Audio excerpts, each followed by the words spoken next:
नमस्कार, आदाब, सत श्री अकाल। स्वागत है आप सभी का आपके अपने YouTube चैनल पर। जिस घड़ी का आप सब बेसब्री से इंतज़ार कर रहे थे वो घड़ी आ चुकी है। आप सब बहुत लंबे टाइम से रेलवे में वैकेंसी का इंतज़ार कर रहे थे, तो रेलवे ने वैकेंसी अनाउंस कर दी है। रेलवे में 2 लेवल पर वैकेंसी आई है। एक वैकेंसी आई है ग्रेजुएट लेवल पर, एक वैकेंसी है आप 12th लेवल के। देखिए, आप सब ने फॉर्म अप्लाई कर दिया होगा या तो फिर आप फॉर्म अप्लाई कर देंगे, क्योंकि आप सब क्या करना चाहते हैं, अपने माँ बाप का सपना पूरा करना। उसके लिए आप सब अथक परिश्रम भी कर रहे होंगे, मेहनत भी कर रहे होंगे। आपने अलग अलग बैच भी लिया होगा, कोचिंग क्लासेस भी ज्वाइन किया होगा। फिर भी कई बार क्या हो जाता है कि कुछ ना कुछ कमियां रह जाती हैं। कुछ नंबरशिप पॉइंटों में 1 नंबर से 2 नंबर से हमारा सिलेक्शन रुक जाता है। तो कुछ तो कमी रह गई कि नहीं रह गई भाई। जैसे अगर आप एग्ज़ाम की इस टाइम की देखेंगे, हर एग्ज़ाम की कट ऑफ बहुत ज़्यादा हाई जा रही है। अब आपको लगता है कि अरे इस एग्ज़ाम की तो कट ऑफ बहुत हाई चली गई, लेकिन क्या ये आपका बहाना चल पाएगा कि कट ऑफ बहुत हाई चली गई? क्योंकि अगर कट ऑफ हाई भी जा रही है तो कुछ तो बच्चे सेलेक्ट हो रहे हैं, ऐसा है कि नहीं भाई? कुछ बच्चों को तो रोजगार मिल रहा है।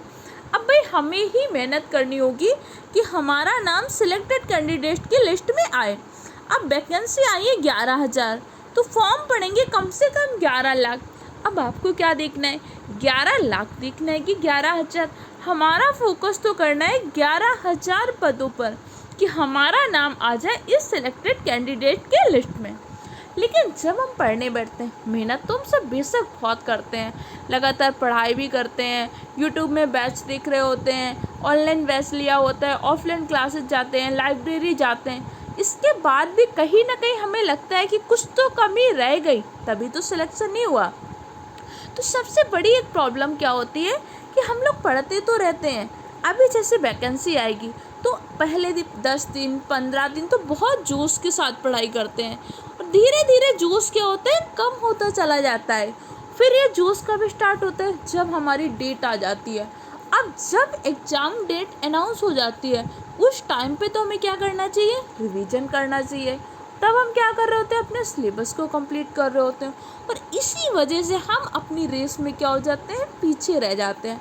तो इस बार आप में से कोई रेस में पीछे ना रह जाए, इसके लिए आप सबके लिए विशेष सुविधा स्टार्ट की जा रही है।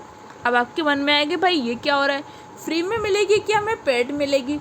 तो सबसे पहली चीज़, ये पूरी और पूरी पूर्णतया निःशुल्क है, अर्थात आपको फ्री में मिलेगा।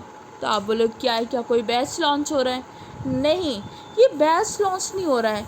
जैसे कि एक बड़ा भाई या बड़ी बहन अपने छोटे भाई बहन को गाइड करती है ना, उसी तरीके से मैं आपको क्या करूँगी, पर डे के लिए क्या होगा, आपको टास्क मिलेगा कि भाई आज आपको क्या करना है, मैथ में इस टॉपिक की कम से कम 50 क्वेश्चन लगाने हैं, रीजनिंग में इस टॉपिक के कम से कम 50 क्वेश्चन लगाने हैं, जीके जीएस का कोई एक टॉपिक होगा कि भाई आज आपको भारत के बारे में इतनी चीज़ें याद करनी है।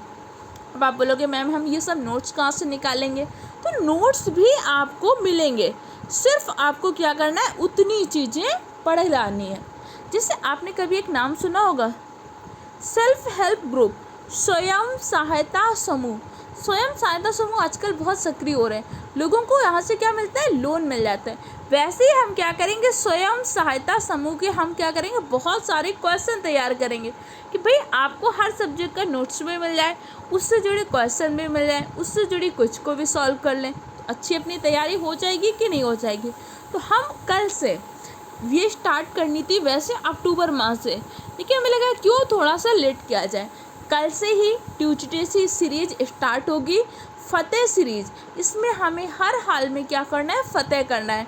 टेलीग्राम चैनल पे आपको डेली टास्क मिलेगा, उसके नोट्स मिलेंगे, उसके साथ साथ आपको कुछ क्वेश्चन के आंसर देने होंगे। मतलब पूरा दिन में आपको उस टास्क को कंप्लीट करना है। इस तरीके से आप लगभग मात्र 21 दिन करके देखिए आपकी एक बहुत अच्छी हैबिट पढ़ने की बन जाएगी, बहुत सारी चीज़ें आपके तैयार होंगी, इससे आपको मोटिवेशन आएगा। अब मान लीजिए कि अगर आपने एनटीपीसी का फॉर्म नहीं भी भरा, लेकिन आप उन एग्ज़ाम की तैयारी कर रहे हैं जहाँ पे मैथ, रीजनिंग और जीके जीएस से क्वेश्चन आता है, तो भी आप इस सीरीज के साथ जुड़ सकते हैं। क्योंकि अगर आपने रेलवे का सिलेबस देखा होगा तो मैथ का एक सिंगल टॉपिक नहीं है जिसे रेलवे ने छोड़ा हो, रीजनिंग का सिंगल टॉपिक नहीं है जिसे रेलवे ने छोड़ा हो, और इनकी जीके जीएस में साइंस का भी एक बहुत इंपॉर्टेंट रोल रहता है। तो अगर आपको साइंस, मैथ, रीजनिंग को पूरी स्ट्रॉन्ग लेवल तक तैयार करनी है तो आप इसके साथ जुड़ सकते हैं। तो एक बार सिलेबस तो समझ लें भाई, ठीक है। 30 नंबर का क्या हुआ है, आपके मैथ से क्वेश्चन आएंगे, 30 क्वेश्चन ये रीजनिंग से आएंगे और 40 क्वेश्चन आपके जीके जीएस से। टोटल 100 क्वेश्चन आएंगे। इन 100 क्वेश्चन के लिए आपको 90 मिनट्स का टाइम मिलेगा और 1/3 की नेगेटिव मार्किंग भी है। स्ट्रेटजी क्या है, सिलेबस क्या है, तैयारी कैसे करनी है, इसका एक वीडियो अलग से चैनल में पड़ा हुआ है, वहाँ से आप देख सकते हो। तो बस अच्छे से मेहनत करने के लिए स्टार्ट हो जाइए। अगर आप मेहनत और गुणवत्ता से समझौता नहीं करते तो आप इस टेलीग्राम चैनल की लिंक को ज्वाइन कर लीजिएगा। अच्छे से पढ़ाई करिए, अपने माँ बाप का सपना पूरा करिए।